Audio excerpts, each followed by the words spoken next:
আলামিন তার সেই হুকুমের মাধ্যমে, তার ওয়াদার মাধ্যমে রব্বুল আলামিন কি প্রদান করেছেন? নেক সন্তান দান করেছেন। মুহতারাম হাজির, এর পরের ফায়দা বলেন ওয়ায়াজআল লাকুম জান্নাতিন ওয়ায়াজআল লাকুম আনহারা। রব্বুল আলামিন বলেন, হে আমার বান্দারা, তোমরা ইস্তিগফারের আমল করো। ইস্তিগফারের ফায়দার মাধ্যমে আমি যেই ফায়দাটা প্রদান করব সেটা হলো ওয়ায়াজআল লাকুম জান্নাত। মনের গহীন থেকে চিল্লায়া বলেন সুবহানাল্লাহ। কি প্রদান করবেন রব্বুল আলামিন? বলেন ওয়ায়াজআল লাকুম জান্নাত। তোমাদেরকে ইস্তিগফারের মাধ্যমে জান্নাত প্রদান করবেন। কি প্রদান করবেন? জান্নাত প্রদান করবেন। আমার ভাইরা, এখন যদি প্রশ্ন করি, এই জান্নাতের মধ্যে কারা যাবে? কারা যাবে? নেককার ব্যক্তিরা জান্নাতের মধ্যে যাবে। কারা যাবে? আখিরাতের মধ্যে যাদেরকে আমলনামার ডান হাতে দেওয়া হবে তারা জান্নাতের মধ্যে যাবে। যারা দুনিয়ার মধ্যে রব্বুল আলামিনের হুকুমকে প্রদান করেছেন তারা যাবে জান্নাতে। আর যারা হুকুমকে প্রদান করেন নাই, হুকুমকে মান্য করেন নাই, রব্বুল আলামিনকে সন্তুষ্ট করে নাই, তাদের স্থান হলো ফারিকুম ফিস সাইর, তারা হবে জাহান্নামী। আল্লাহ রাব্বুল আলামিন বলেন, বান্দা জান্নাতের মধ্যে গিয়ে কি করবে রে বান্দা? জান্নাতের মধ্যে যাওয়ার পরে জান্নাতের মধ্যে তোমাদেরকে অসংখ্য নিয়ামত দেওয়া হবে। দুনিয়ার মধ্যে তুমি রব্বুল আলামিনের হুকুমকে মানছো, যার কারণে রব্বুল আলামিন জান্নাত তোমাদেরকে দিবেন। সূরা মুহাম্মাদের মধ্যে আল্লাহ রাব্বুল আলামিন বলেন, ফিহা আনহারুম মিন মাইন গায়রি আসিন। রব্বুল আলামিন বলেন, বান্দারে,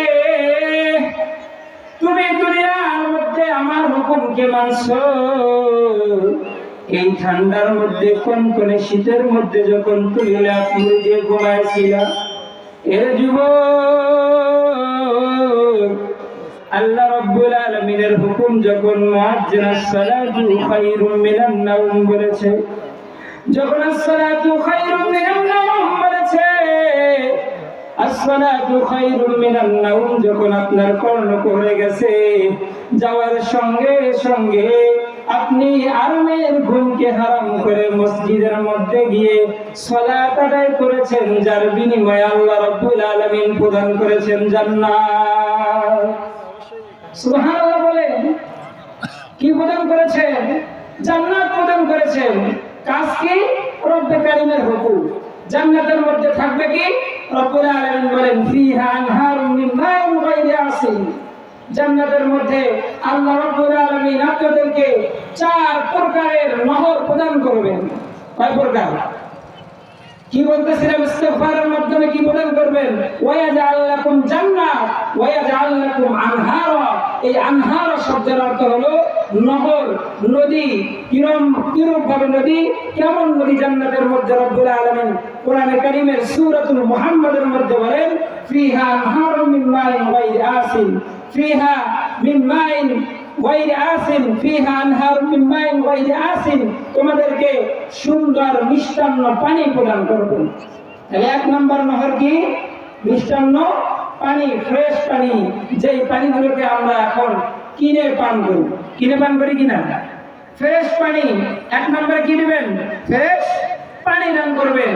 2 নম্বরে রব্বুল আলামিন বলেন, ফিহা আনহারুম মিন লাবানিন লাম ইয়াতাগায়্যার তা'আমু।